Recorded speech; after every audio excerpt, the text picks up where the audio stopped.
Welcome to the debate. Today, we're confronting a really complex tension in global safety regulation. We're focusing on ubiquitous radiation exposure, which, it now saturates our environment. Everything from medical procedures, that's ionizing radiation or IR, to our constant wireless devices, which are radio frequency electromagnetic fields or RF EMF. And this is such a critical discussion because as all these sources multiply and become, chronic, the foundational scientific assumptions that underpin our global safety standards are really starting to show some strain. We have to ask if our regulations are actually keeping pace with modern biological and technological reality. Precisely. So our central question is this: should global safety standards for both IR and RF EMF remain anchored by this conservative assumption that any exposure level carries a proportional accumulating risk? Or must policy pivot to integrate more complex, emerging evidence about biological adaptation and in specific non-thermal effects that operate at low intensities? Well, I contend that maintaining the current, and I'd say overly conservative standards, which are based solely on these simple accumulation models for IR and just thermal heating for RF EMF, is scientifically incomplete. We need a mechanism-based approach that actually acknowledges the body's own adaptive capabilities and the reality of non-thermal biological interaction. And I will be defending the current regulatory structure. I'll argue that models like the linear no threshold, the LNT model for IR, and the established thermal limits for RF EMF are essential pillars of prudence.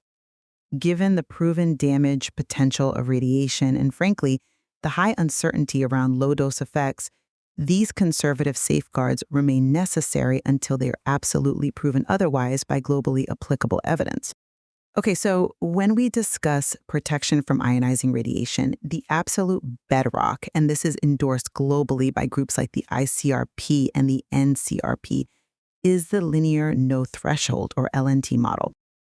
The premise is, well, it's pretty straightforward. The risk of cancer of stochastic effects increases linearly with dose all the way down to zero.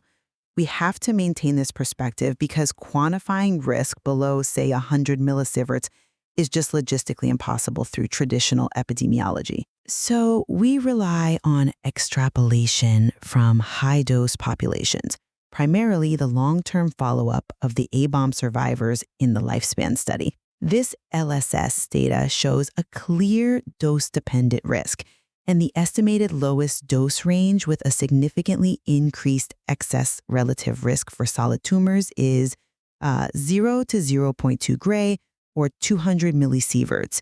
This provides a foundational, if conservative, basis for regulation. See, your reliance on the LNT model, while I get it, it's pragmatic from a regulatory view that wants simple, universal limits. It just collapses completely when we start talking about fundamental biological mechanisms. LNT fundamentally assumes that DNA damage just piles up over a lifetime without any successful repair or mitigation. That premise completely ignores cellular turnover, apoptosis, and the core concept of an adaptive response. We are not passive targets. Our cells are constantly repairing insults. Pre-exposure to very low doses of IR has actually been shown in studies to induce these repair mechanisms, making cells resistant to later, higher doses, a process sometimes called radiation hormesis. The body isn't some static dosimeter. It reacts dynamically. But let us turn to the non-ionizing side for a moment, to RF EMF. If we accept the need for conservative limits there, what is your main issue with the current regulatory framework, which focuses on the specific absorption rate, or SAR? The problem with the SAR limits, like the 1.6 watts per kilogram standard, is that they're based entirely on preventing tissue heating. It's a macroscopic thermal effect. They just assume that non-thermal, non-heating mechanisms are either too weak or unsubstantiated to matter, and that oversight is becoming, frankly, untenable in light of what we know about molecular biology. Mechanisms like the radical pair mechanism, RPM, which involves quantum effects in biological molecules, and especially the activation of voltage-gated calcium channels, or VGCCs. They suggest powerful, non-thermal effects can and do occur at subthermal intensities. We've seen evidence of this in labs.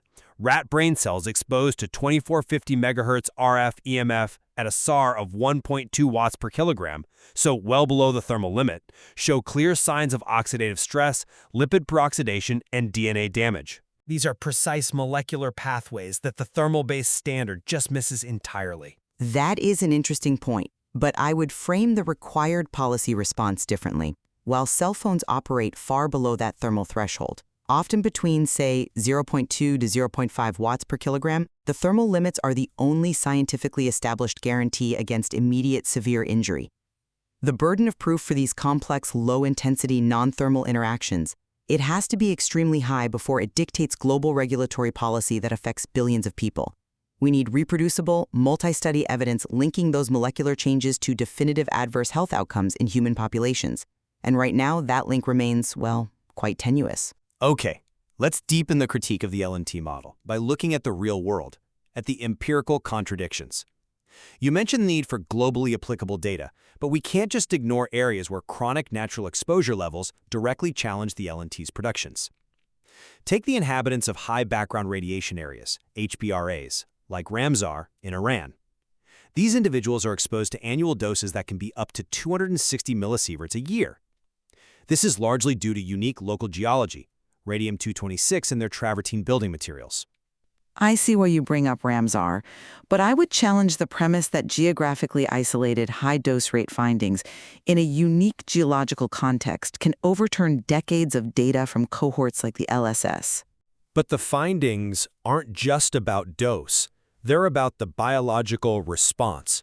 Preliminary studies suggest Ramsar residents show no greater cancer incidence than neighboring low background areas.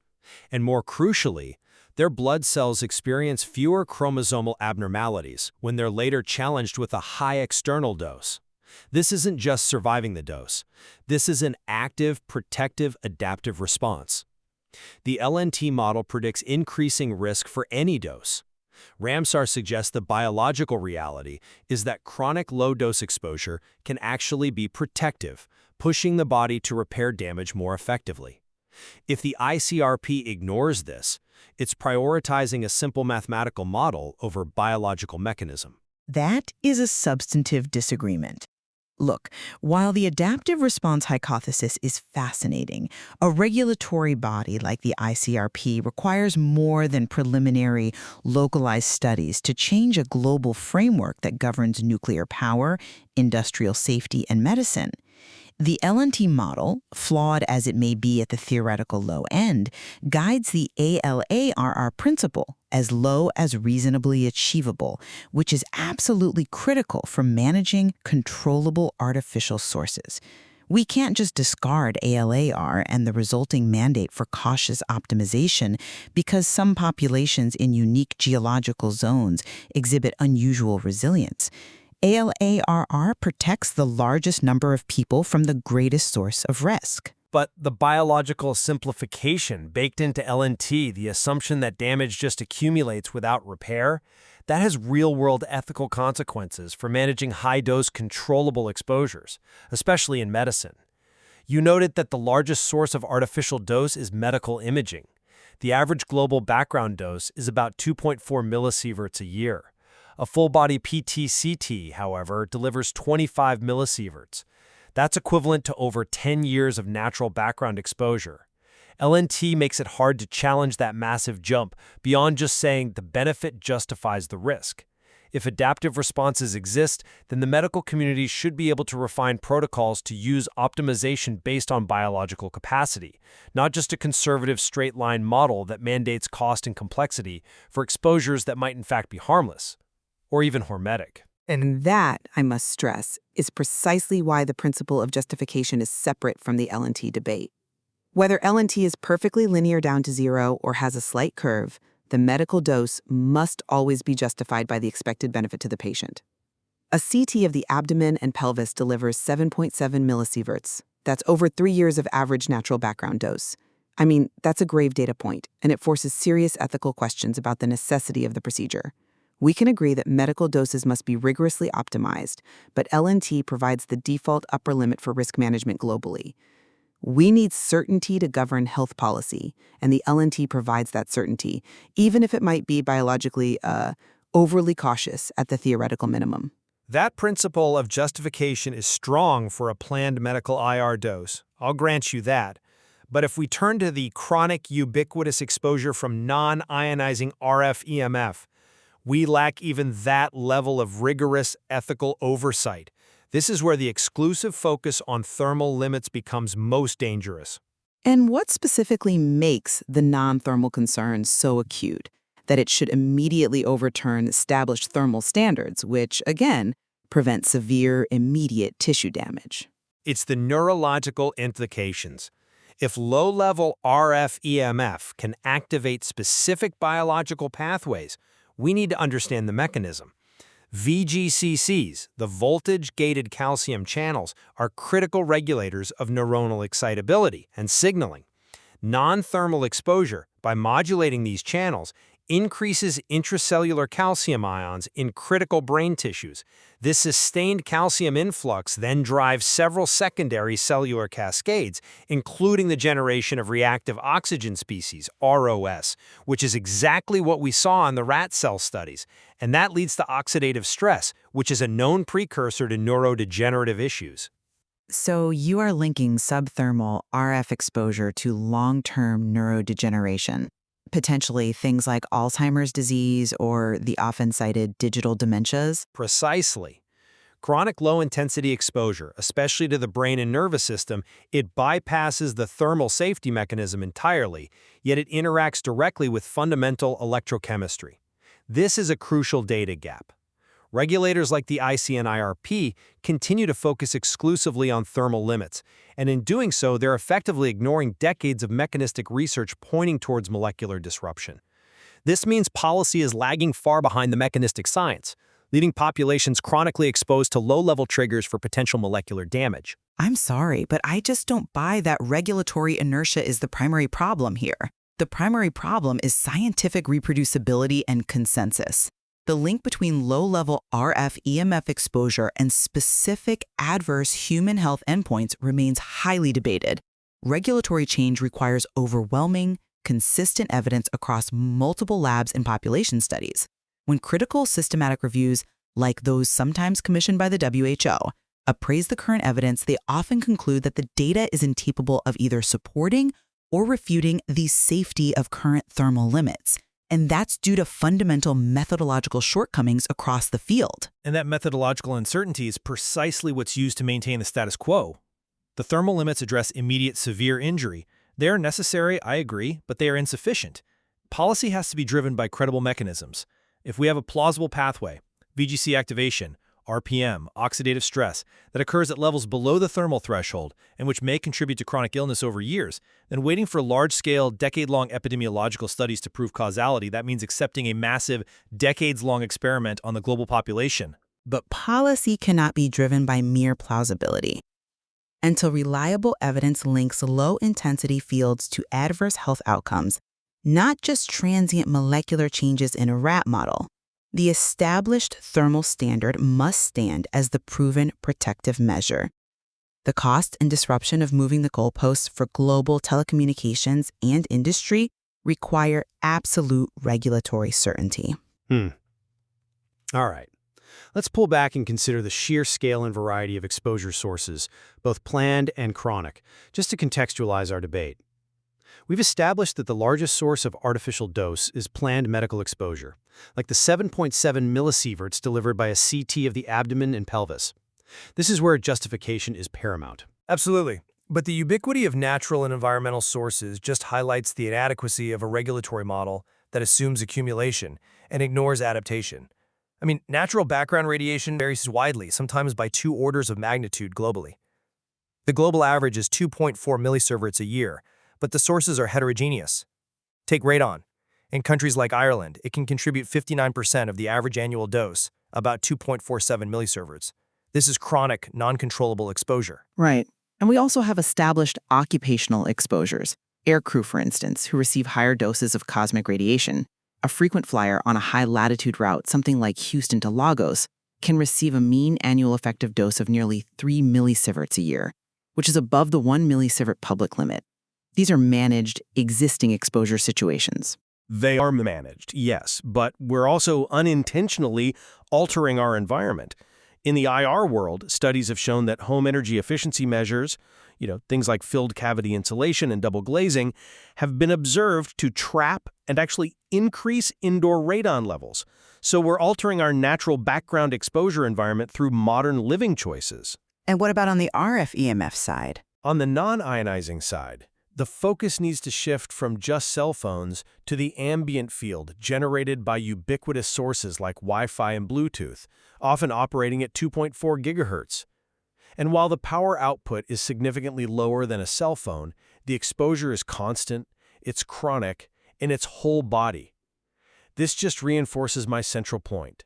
Simple dose limitation, like LNT, or simple thermal limits, like SAR, are inadequate. We need a mechanism-based understanding of how these chronic, low-intensity fields, both IR and RF EMF, interact with biological systems over a lifespan, considering both repair and potential disruption. So to summarize my position, the established principles of radiation protection, justification, dose limitation, and optimization, or ALARA, are functionally sound and have provided safety for decades.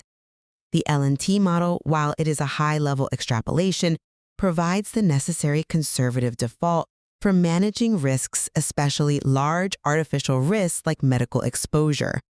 Until low-dose IR research can reliably produce globally applicable data that definitively proves the existence of a beneficial threshold, or MESIS, or a non-risk threshold, prudence dictates we maintain conservative limits based on the risk of stochastic effects. And for RF EMF, the regulatory standard must remain focused on scientifically proven thermal effects, ensuring current limits protect against excessive heating, as the evidence for non-thermal harm simply lacks the rigor required for regulatory transformation. And I believe that clinging to this regulatory inertia risks a massive public health failure decades down the line. The scientific picture of risk is fundamentally evolving beyond simple linear accumulation. Evidence from high background areas powerfully challenges LNT, demonstrating that the body possesses robust, adaptive capabilities. And meanwhile, advanced biological studies are highlighting specific, plausible, non-thermal mechanisms like VGCC activation and RPM from RF EMF that current thermal standards completely ignore. Future protection strategies must transition toward a nuanced, mechanism-based approach to risk assessment that acknowledges biological reality, even if that introduces complexity into global policy frameworks. We have to stop prioritizing the simplicity of the model over the reality of the biology. And that remains the core tension, the point where suggestive mechanistic data meets the global consensus required for robust policy-level intervention. A fundamental philosophical conflict that requires, I think, continuous reevaluation as our understanding of molecular interaction advances.